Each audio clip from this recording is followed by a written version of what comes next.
अब कभी नहीं छूटेंगे आपके फेवरेट टीवी शोज ZEE5 के साथ बिल्कुल फ्री। राधा ये क्रिमिनल है और हम इस क्रिमिनल को घर में रहने नहीं दे सकते। हाँ जिज्जी, ये एक अपराधी है।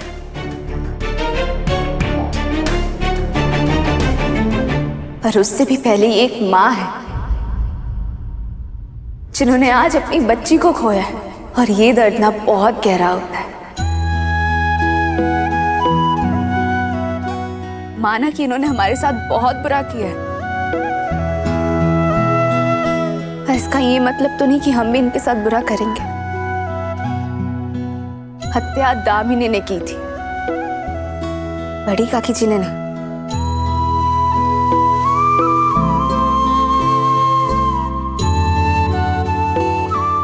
इन्होंने तो सिर्फ अपनी बेटी के अपराध को छुपाने का अपराध किया है। अपनी जवान बेटी की मौत को देखने से बड़ा दंड और एक माँ के लिए क्या हो सकता है। इस घर में दामिनी की आखिरी यादें हैं, और इसलिए अच्छा यही होगा कि बड़ी काकी जी को इन यादों के सहारे जीने के लिए यही रखते। राधा, ये सबका जिम्मेदार तो मैं हूं।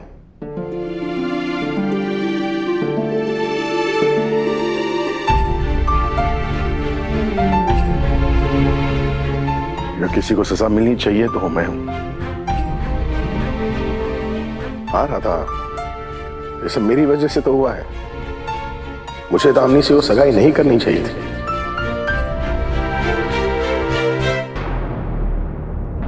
उस सगाई ने दामिनी को झूठी उम्मीदें दी और उसका दिल टूट गया।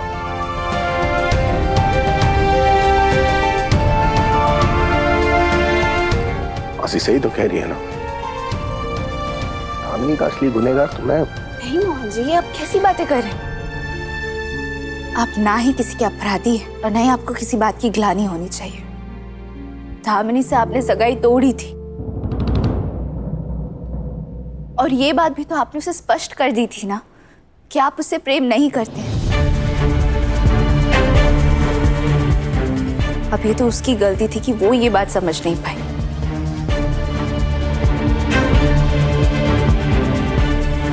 वो ये सहन नहीं कर पाई कि आपने किसी और से शादी कर ली।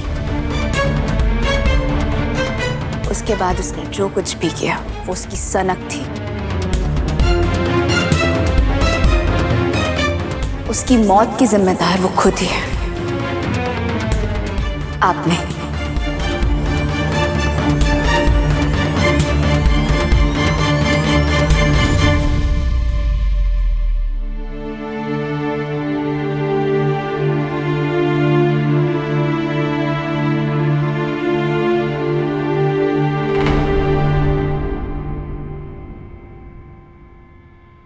बड़ी काकी जी, हम ऐसा बिल्कुल भी नहीं कहेंगे कि हम आपका दर्द अच्छी तरह से समझते हैं, क्योंकि आज आपने अपनी औलाद को खोया है और इसका दर्द बहुत गहरा होता है।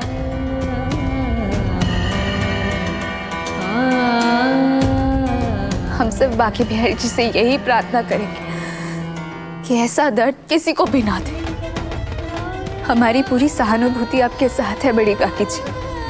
हाँ, एक बात जो हम जानते हैं वो ये है कि आज के बाद अब बिल्कुल अकेली हो जाएंगी। आपका कोई भी अपना नहीं है, और जाने के लिए आपके पास कोई जगह भी नहीं बची।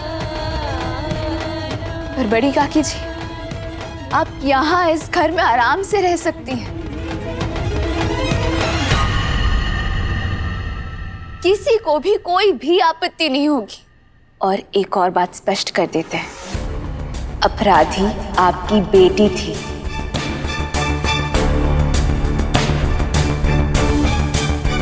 हमारे पति नहीं।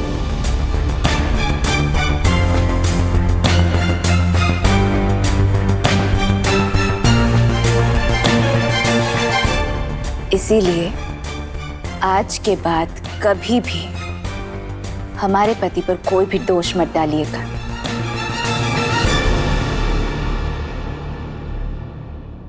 दामिनी ने चाहे कुछ भी किया हो, उसके बावजूद वो इस परिवार की सदस्य थी।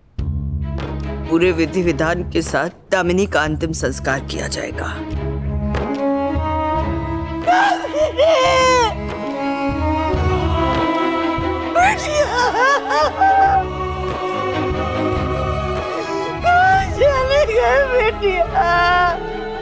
अपनी माँ को छोड़ के जहाँ चले गए।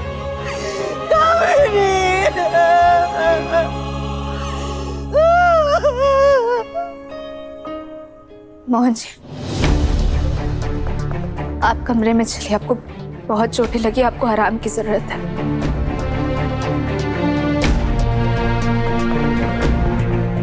केतकी जी, आप गुनगुन का ख्याल रखिएगा।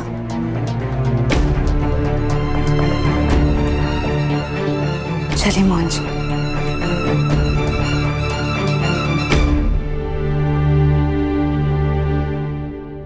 ऐसे समय पर तो दुश्मन का भी दिल पिघल जाता है, और माँ जी अपनी सगी बहन को टूटा हुआ देखकर संभाल भी नहीं रही। ना उन्हें गले से लगा रही है, ना उनके आंसू पोंछ रही है। आखिर कोई इतना कठोर कैसे हो सकता है? माँ जी, आप पर ना हमारा संदेह बढ़ता ही जा रहा है कि आप ही गुरु माँ हैं। ये बात तो स्पष्ट है, पर क्या आप ही तुलसी जी की कातिल है?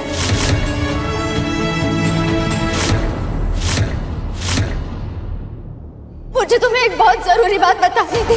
दामिनी ने मुझे सिर्फ मारने की कोशिश की थी, लेकिन मुझे दामिनी ने नहीं मारा था।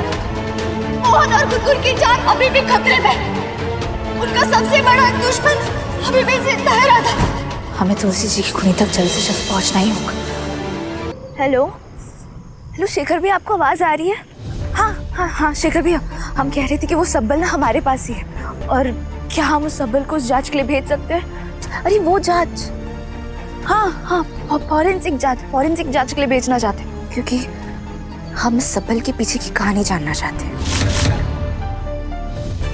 आखिर इस सब्बल किस काम के लिए इस्तेमाल किया था, ये जानना चाहते हैं। ठीक है शेखर भैया, आप अभी घर आ जाइए, हम आपको ये सब्बल दे देते हैं। पर प्लीज हाँ शेखर भैया, कल सुबह होते ही ना आप इस सब्बल को जांच पड़ताल के लिए भेज दीजिएगा।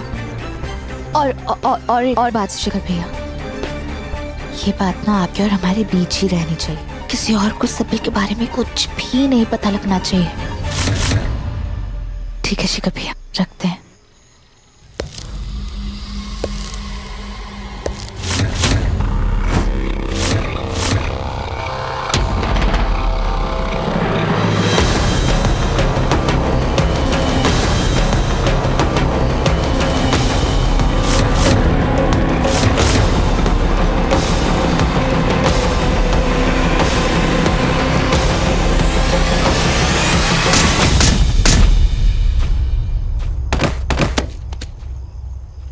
Z5 ऐप डाउनलोड करें और देखें सारे एपिसोड्स बिल्कुल फ्री।